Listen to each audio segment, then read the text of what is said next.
Good morning to all అండి. మనకు exam దగ్గరకు వస్తున్నప్పుడు మనకు జనరల్ స్టడీస్లో ఉన్నటువంటి 10-11 కాంపోనెంట్స్ సంబంధించిన అన్ని చాప్టర్స్ను మిక్స్డ్గా చదువుకోవడం కొంచెం అలవాటు చేసుకోండి. అన్ని కంబైన్డ్గా చదువుకోవడం ప్రాక్టీస్ చేయండి. సో దాంట్లో భాగంగా ఇంకో వీడియో రూపొందించాను. ఇలాగే రాసుకుని ఒక 2-3 టైమ్స్ ప్రాక్టీస్ చేస్తే సింపుల్గా పర్మనెంట్ మెమరీకి వెళ్ళిపోతుంది. చంద్రయాన్-1 చంద్రుడిపైకి ప్రయోగం చేసినటువంటి భారతదేశం చంద్రయాన్-1 లాంటి ప్రయోగం చేసినటువంటి ఎన్నవ దేశం? చంద్ర 0 ఉంది కదండి, దీన్ని జస్ట్ 6 చేయండి. ఎన్నవ దేశం? భారతదేశం 6వ దేశం. చంద్రయాన్-1 లాంటి ప్రయోగం చేసినటువంటి భారతదేశం ఎన్నవది? 6వది.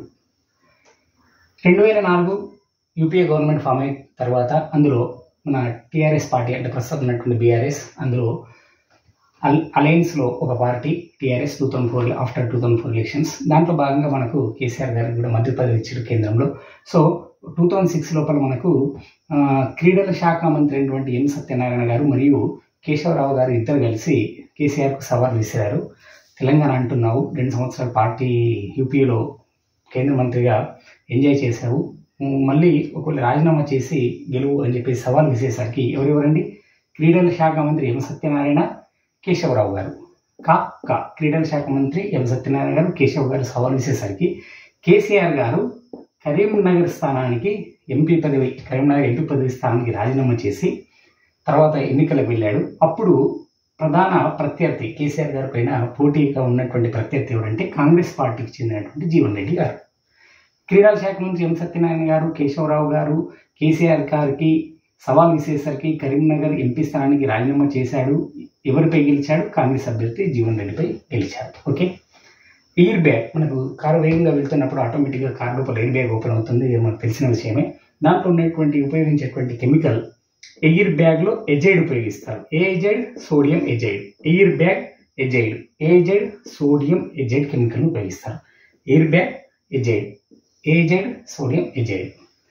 కోబాల్ట్ ఉన్నటువంటి విటమిన్ ఇది. కోబాల్ట్ అనేటువంటి మూలకం ఉన్నటువంటి విటమిన్ ఇది. Cobalt B12. రాయడానికి రాయండి. కోబాల్ట్ 12 అని రాసుకోండి. Buffer B12. Cobalt B12. Goitre అనే వ్యాధి దేని లోపం వలన వస్తుంది? Goitre. A for iodine. AY iodine. Answer అందులోనే ఉంటుంది. Goitre iodine. డ్వాక్రా గ్రూప్, మనకు మహిళా స్వయం సహాయక సంఘాలు అవన్నీ కూడా మనం డ్వాక్రా గ్రూప్స్ అని చెప్పేసి చంద్రబాబు పీరియడ్లో హైక్ అయినటువంటి ఒక ప్రోగ్రామ్. సో డ్వాక్రా గ్రూప్, సో అది ఏ పంచవర్ష ప్రణాళికలో ప్రారంభించారు? డ్వాక్రా. ఇది రావుతుంది అండి, రావుతుంది 6 చేయండి. ఎన్నో పంచవర్ష ప్రణాళిక? 6వ పంచవర్ష ప్రణాళిక. డ్వాక్రా. ఇది రావుతుంది, దేనిగా మార్చేయండి? 6గా మార్చేసేయండి. సో ఎన్నో పంచవర్ష ప్రణాళిక అవుతుంది? అది 6వ పంచవర్ష ప్రణాళిక. ఏ స్కీమ్? డ్వాక్రా స్కీమ్. నెక్స్ట్ బాల్బన్, మనకు ఢిల్లీ సుల్తాన్లో వచ్చేటువంటి ఒక గొప్ప రాజు అనుకోండి. సో బాల్బన్ ఆయన ఈ నాఫర్ నవరోజ్ పండుగను స్టార్ట్ చేశాడు. నాఫర్ ఏ పండుగ? నవరోజ్ పండుగను ప్రారంభించింది బాల్బన్ గారు. రోజ్ మళ్ళీ ఇక్కడ ఆరిజ్, దివానీ ఆరిజ్ అనేటువంటి దీన్ని కూడా ఏర్పాటు చేసింది ఎవరు? బాల్బన్ నాఫర్ నవరోజ్ పండుగను, దివానీ ఆరిజ్ అని దాన్ని కూడా ఏర్పాటు చేసింది ఎవరు? బాల్బన్. 2 విషయాలు కలిపి చదువుకోవాలి. వాతావరణం గురించి అధ్యయనం చేసే శాస్త్రం మెటీరియాలజీ. వాతావరణం లేని గ్రహం శుక్రగ్రహం. వాతావరణం గురించి అధ్యయనం చేసే శాస్త్రం మెటీరియాలజీ. వాతావరణం లేని గ్రహం ఏంటండి? శుక్రగ్రహం. ప్రపంచ మలేరియా దినోత్సవం ఏప్రిల్ 25. ప్రపంచ టైగర్ దినోత్సవం సెప్టెంబర్ 25. ప్రపంచ మలేరియా దినోత్సవం ఈరోజు జరుపుకుంటాము, ఏప్రిల్ 25. అదే టైగర్ దినోత్సవం ఎప్పుడు జరుపుకుంటాము? సెప్టెంబర్ 25. 2 కలిపి చదివేసేయండి. ఇంగువ, మనము కిచెన్లో ఉపయోగించేటువంటి ఒక పదార్థం.